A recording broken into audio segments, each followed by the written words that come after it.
Hi பிள்ளைங்களா, வணக்கம். உங்கள் சத்தியம்மா. என்னன்னு பார்த்தீங்கன்னா, நம்ம ஒருத்தர் காலில் விழுந்து கும்பிடுவோம்.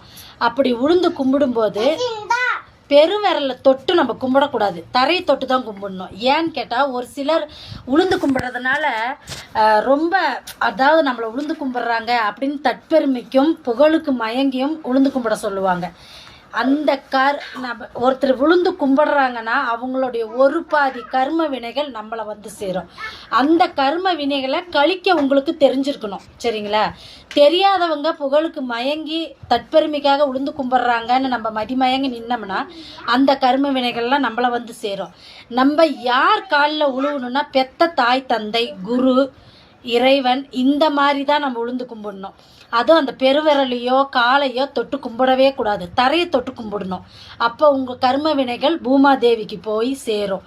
அதனால் நீங்கள் வந்து அந்த தொட்டு கும்பிட்றதுனால கர்ம வினைகள் நம்மளுக்கு வந்துருச்சுன்னா அது கழிக்க தெரியணும்.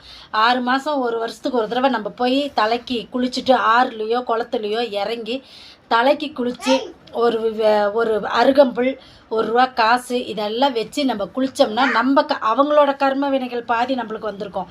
அதெல்லாம் நம்ம கழிக்க தெரிஞ்சிருக்கணும். தெரியாதவங்க தற்பெருமைக்கும் புகழுக்கு மயங்கியும் உளுந்து கும்பிட்டுன்னு நம்ம கும்பிட்டோம்னா அதெல்லாம் தாங்குகிற சக்தி நம்மளுக்கு இருக்கணும்.